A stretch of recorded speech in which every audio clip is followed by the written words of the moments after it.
માનવતા અને ધાર્મિક સદભાવના અનોખા દ્રશ્યો આજે સુરેન્દ્રનગરની લીંબડી જેલ ખાતે જોવા મળ્યા હતા.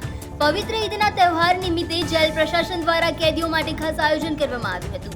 લીંબડી જેલના જેલર PM રાણા તથા તેમના તમામ સ્ટાફ મિત્રો દ્વારા જેલમાં સજા કાપી રહેલા મુસ્લિમ બિરાદરો માટે ઈદની શાનદાર ઉજવણી કરવામાં આવી હતી. જેલ સત્તાધીશો દ્વારા માનવીય અભિગમ દાખવીને રોઝા છોડવા માટે જરૂરી તમામ ખાદ્ય સામગ્રી અને ચીજ વસ્તુઓ પૂરી પાડવામાં આવી હતી, જેથી કેદીઓ પોતાના ધાર્મિક રિવાજો પૂર્ણ કરી શકે છે.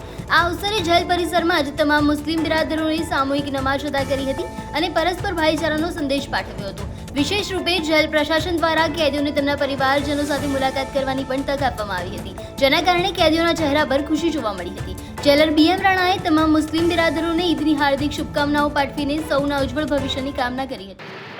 છેલ્લા એક મહિનાથી રમઝાન માસ પવિત્ર રમઝાન માસ નિમિત્તે અમે તમામ પ્રકારની જે સુવિધાઓ આપવામાં આવતી હોય છે જેલ મેન્યુઅલ મુજબની એ તમામ સુવિધાઓ અમે પૂરી પાડી છે.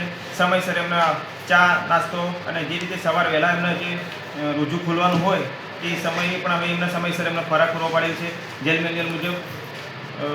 રમઝાન માસના સમગ્ર આખા મહિના દરમિયાન કોઈ પણ પ્રકારની તકલીફ ન પડે રમઝાનના ઉપવાસ કરનારના રમઝાનના જે કરતા હોય એ પણ બહુ અમે સ્ટાફ સાથે રહી સંકલન કરી અને સરસ રીતે અમે પૂરો આખો મહિનો પવિત્ર મહિનાનું આયોજન કરીએ. અમે લીંબડી સબ જેલમાં હતા અને આપણે જેલર સાહેબે રાણા સાહેબે અમને રમઝાન મહિનામાં કોઈ વસ્તુની ખૂટી નથી ને બહુ ધ્યાન રાખતું અમને સાચવ્યા સારી રીતે ને જે પણ વસ્તુ અમને જરૂરત હતી તો રાણા સાહેબને અમે કહેતા હતા કે અમને આપી દેતા હતા. ને બીજી વસ્તુ આજે ઈદનો તહેવાર હતો પવિત્ર, એમાં પણ રાણા સાહેબ અમને બહુ સાથ આપ્યો ને બધી વસ્તુની જે હતી અમને ફેસિલિટી આપી, બધી સવલત.